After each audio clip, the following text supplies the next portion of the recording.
ഈശോ മിശിഹായ്ക്ക് സ്തുതിയായിരിക്കട്ടെ. ഈശോ മിശിഹായിൽ സ്നേഹിക്കപ്പെടുന്ന മാതാപിതാക്കളെ, സഹോദരങ്ങളെ, പ്രഭാതത്തിൽ ദൈവത്തിൻ്റെ അനന്തമായ സ്നേഹവും കൃപയും സൗഖ്യവും നമ്മുടെ ജീവിതത്തിൽ വന്ന് നിറയട്ടെ എന്ന് പ്രാർത്ഥിക്കുന്നു. സങ്കീർത്തനങ്ങളിൽ 1-ാം അധ്യായം 3-ാം തിരുവചനമാണ് നാം ഒന്ന് ശ്രദ്ധിക്കുക. അവിടെ പറഞ്ഞു വെക്കുന്നത് ഇങ്ങനെയാണ്: കർത്താവിൻ്റെ കൽപ്പനകളിൽ അതീവമായ ജാഗ്രത പുലർത്തുന്നവൻ, പകലിരവുകൾ ദൈവവചനത്തെക്കുറിച്ച് ധ്യാനിക്കുന്നവൻ, അവൻ ഭാഗ്യവാനാണ്. അപ്പോൾ ഭാഗ്യവാന്റെ ചില പ്രത്യേകതകളാണ് നമ്മൾ കഴിഞ്ഞ ദിവസങ്ങളിൽ കണ്ടുകൊണ്ടിരുന്നത്. ഇന്ന് 3-ാം തിരുവചനത്തിൽ പറയുന്നത്, അവൻ ആറ്റുതീരത്ത് നട്ട വൃക്ഷം പോലെയാണ്, അവന് യഥാകാലം ഫലം തരുന്നു. ആറ്റുതീരത്ത് നട്ട വൃക്ഷം പോലെയും യഥാകാലത്ത് അവൻ ഫലം നൽകുകയും ചെയ്യും. സ്നേഹമുള്ളവരെ, ഏത് കാര്യങ്ങളിൽ ഇടപെട്ടാലും അത് അനുഗ്രഹമായി തീരും. അവൻ ചെയ്യുന്ന കാര്യങ്ങൾ, അവന് ഏൽപ്പിക്കുന്ന കാര്യങ്ങൾ ദുർഘടമാണെങ്കിലും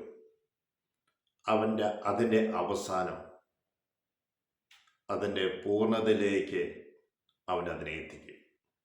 എന്താണ് കാരണം? അവൻ്റെ ചിന്ത, അവൻ്റെ വിചാരം, അവൻ്റെ പ്രവൃത്തികൾ എല്ലാം ദൈവത്തിൻ്റെ ഹിതപ്രകാരമാണ്. ദൈവം എന്ത് ആഗ്രഹിക്കുന്നുവോ അതുപോലെ അവൻ പ്രവർത്തിച്ചുകൊണ്ടേയിരിക്കും. അവൻ എന്നും ഫലം കൊടുക്കുന്നവനാണ്. വൃക്ഷങ്ങളിൽ ചില സമയങ്ങളിൽ ഫലം ഇല്ല, എന്നാൽ ആറ്റുതീരത്ത് നട്ട വൃക്ഷം പോലെ എക്കാലവും യഥാകാലം അവനിന്ന് ഫലം പുറപ്പെടുവിക്കും.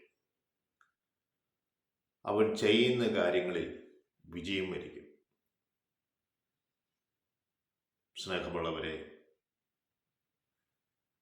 കർത്താവിൽ ഭാഗ്യവാനായി തീരുന്നവൻ്റെ പ്രത്യേകതകളാണ് പറഞ്ഞത്. ദൈവം നമ്മളേവരെയും അനുഗ്രഹിക്കട്ടെ എന്ന് പ്രാർത്ഥിക്കുന്നു. ആറ്റുതീരത്ത് നട്ട വൃക്ഷം പോലെ ആകണം നമ്മൾ എന്ന് പറഞ്ഞാൽ ജീവജലത്തിന് അരികിൽ നട്ട വൃക്ഷമാണ്. ദൈവാത്മാവിനോട് ചേർന്ന് നിൽക്കുന്ന വൃക്ഷമാണ്. അവൻ ആ വൃക്ഷത്തിന് നിലനിൽപ്പിന് വേണ്ടുന്ന ജലവും ആ മണ്ണിൽ നിന്ന് അവൻ വലിച്ചെടുക്കും. ആറ്റുതീരത്തായതുകൊണ്ട് ആവശ്യത്തിന് ജലം അവന് ലഭിക്കും. ദൈവാത്മാവിൽ നിറഞ്ഞ് ജീവിക്കുന്ന ഒരു വ്യക്തിയുടെ ജീവിതത്തിലുണ്ടാകുന്ന അനുഗ്രഹങ്ങളാണ് പറഞ്ഞത്. അവൻ പരിഹാസകരുടെ പീഠത്തിൽ ഇരിക്കത്തില്ല,